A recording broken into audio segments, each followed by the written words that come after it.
पगड़ी ने दर्द का मतलब समझा नहीं सहा है जी। हाय हाय, इस पगड़ी ने फिर भी वतन को कुछ भी नहीं कहा है जी। क्या बात है।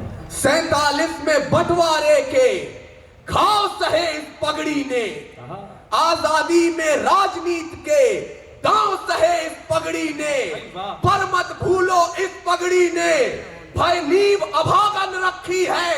इस पगड़ी ने कुर्बानी की मांग सुहागन रखी है। इस पगड़ी ने गदर किया तो अंग्रेजी हुकूमत डोल उठी। ये पगड़ी तो उधम सिंह बन लंदन में भी बोल उठी।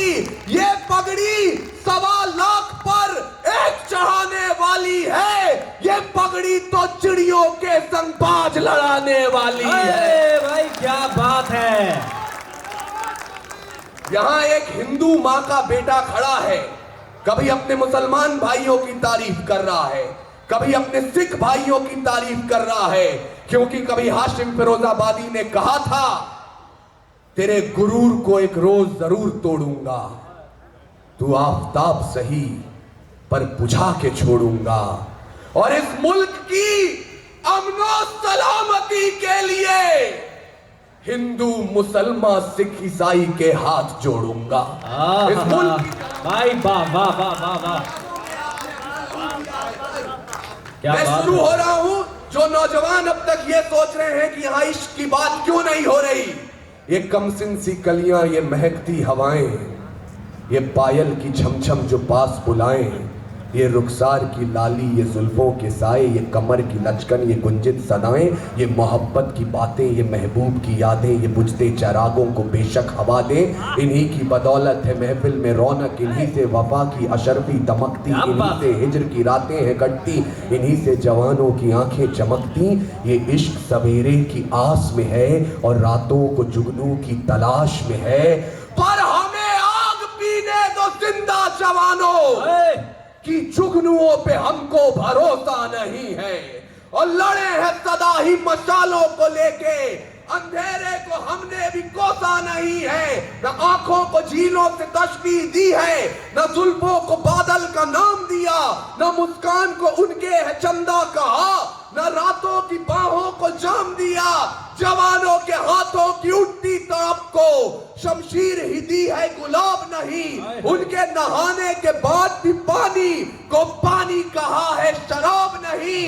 हम ही है राणा बिस्मिल भगत, यूं ही रूप अपने बदलते रहेंगे। और भारत को उजाले की पड़ी जो जरूरत, तो चलते रहे हैं और चलते रहेंगे। भाई बहुत अच्छे, अपूर्व अपूर्व, कमाल, अपूर्व जिंदाबाद मेरे भाई, वाह क्या क्या शुरुआत की। भारत को उजाले की पड़ी जो जरूरत, वाह, तो चलते रहे हैं और चलते रहेंगे। तो मैं उनको शब्द चढ़ाता हूं, हिंद जिनकी जान था, नाम हिंदुस्तानी जिनका, मजहब हिंदुस्तान था। रक्त से रंगते थे धरती को अरियों की ललकार पर, जय हिंद का नारा सदा लिखा था जेलों की दीवार पर। और बदन पे बंधी थी बेड़ियां, दिल मगर आजाद था। और रक्त के अंतिम कतरे में भी भारत जिंदाबाद था। बात है भाई, वाह वाह वाह वाह, भारत जिंदाबाद था।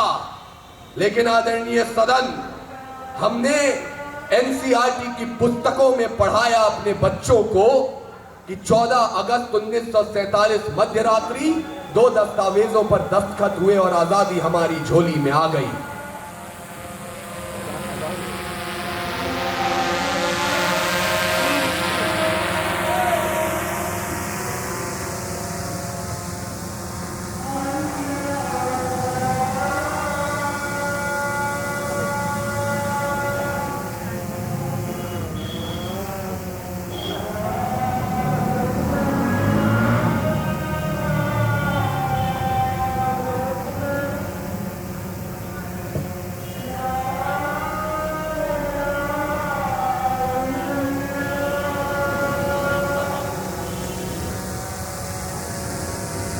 चलिए देखिए कितना शानदार, ये कितनी खूबसूरत बात है कि उधर अजान हुई यहाँ माँ हिंदी का बेटा, एक हिंदू परिवार का बेटा खड़ा है, लेकिन उसने अपनी कविता रोक दी।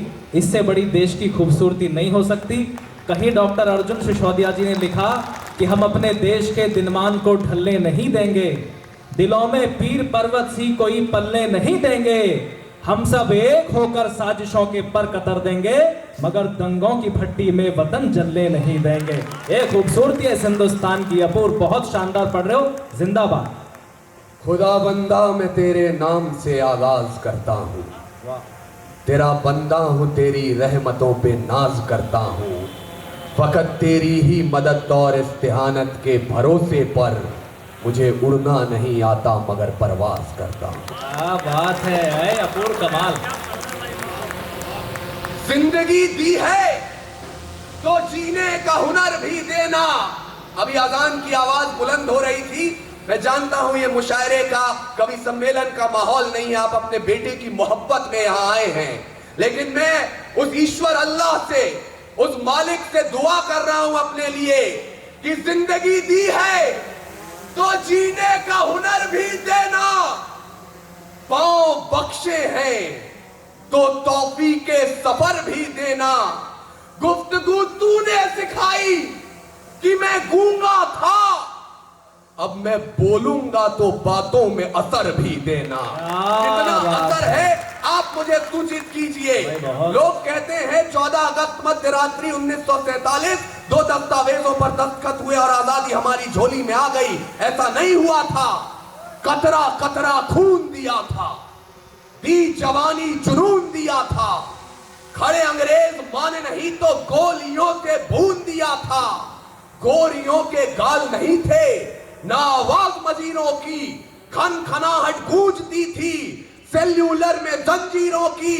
राजनीति से मिली नहीं है, नहीं खरीदी पैसों से, सौदा लहू के मोल हुआ था भगत सिंह जैसों से।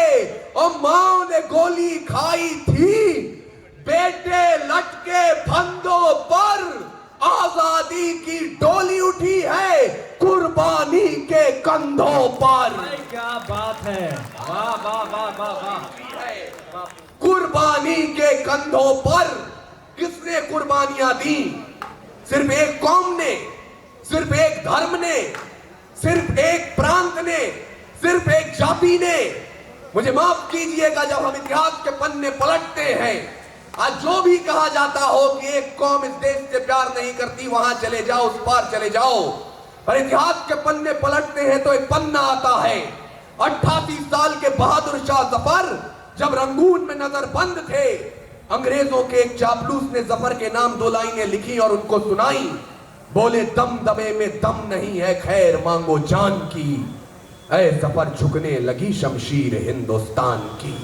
उस बूढ़े शेर ने एक कील उठाई और जेल की उन दीवारों पर उन 2 लाइनों के साथ 2 लाइनें और कर दी।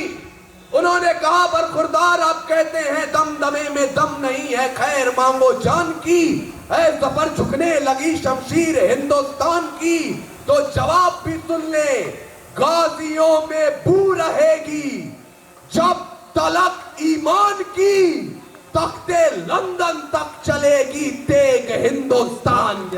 हाय भाई, क्या बात है, क्या अच्छी कविता हुई है। और जब ये पंक्तियां जीवंत होती हैं तो कहीं हम अब्दुल कलाम को देखते हैं, कहीं अब्दुल हमीद को देखते हैं, कहीं ब्रिगेडियर उस्मान को देखते हैं, और दूसरी तरफ महाराणा प्रताप की परंपरा, शिवाजी की परंपरा।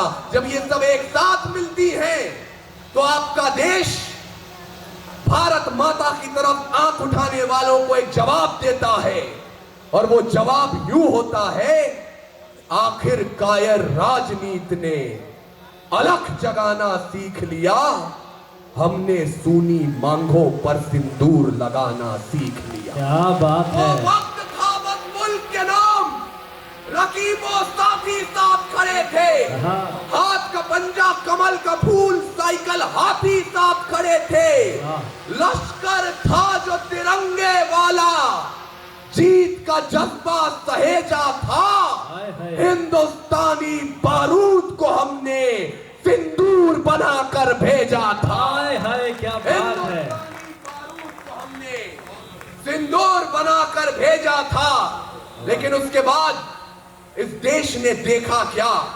ये कर्म की परंपरा है, सत्य की परंपरा है। 2 महिला सैन्य अधिकारियां आपके टेलीविजन स्क्रीन पर थी और मध्य प्रदेश का कोई बदतमीज मंत्री उनमें से एक को आतंकियों का रिश्तेदार बता रहा था, क्योंकि उसका नाम था सोफिया कुरैशी।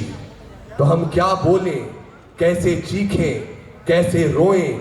माताएं बहनें, इस मंच के रोने का तरीका देखिए।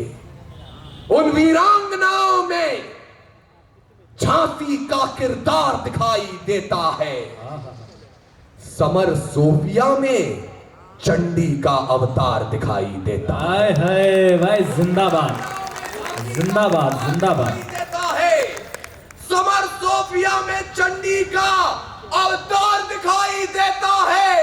और जिसको भी सेना का तेवर मक्कार दिखाई देता है, विधायक हो या मंत्री, हमको गद्दार दिखाई देता है। अरे भाई क्या बात है, क्या भाषा है, वाह। विधायक हो या मंत्री, हमको गद्दार दिखाई देता है। और ये भाषा बोलने की जरूरत क्यों पड़ती है? देश के सर्वोच्च सदन में खड़े होकर कोई मनोनीत सांसद इस देश की धरोहर महाराणा सांगा को आक्रांताओं के लिए आमंत्रण बता देता है और पूरे मुल्क की सियासत खामोश रह जाती है। कौन थे महाराणा सांगा? आदरणीय मोहित शौर्य साहब को ये पंक्तियां निवेदित कर रहा हूं। उन्होंने आवाज उठाई है उस मुद्दे पर, मैं आपको निवेदित कर रहा हूं। स्वागत स्वागत स्वागत है। कौन थे आपके इतिहास के वो शौर्य पुरुष? महाराणा सिर्फ एक नाम नहीं है, महाराणा सिर्फ एक पदवी नहीं है, महाराणा इस देश की नींव का वो पत्थर है जिसे हटा दीजिए तो भारत के इतिहास की बुनियादें हिल जाएंगी। इसलिए बोल रहा हूं।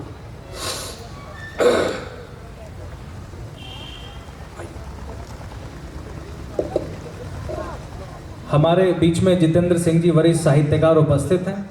सत्येंद्र सिंह जी, माफी चाहूंगा, उनकी एक बड़ी अच्छी किताब आई है, कविता चली गांव की ओर, जिस मिशन को हम और अभिनय भैया लेकर के चल रहे हैं कि गांव-गांव में भी कवि सम्मेलन हो, गांव-गांव में भी ये संस्कारों के उत्सव हों। आज हमारे बीच में हमारे वरिष्ठ कवि उपस्थित हुए हैं। मैं चाहता हूं कि आप लोग अपनी तालियों से उन्हें अपने दिलों में, अपने हृदय में जगा दें। और मैं अपूर्व से पुनः निवेदन करूंगा, मैं जानता हूं बड़ी विषम परिस्थिति मेरे भाई के सामने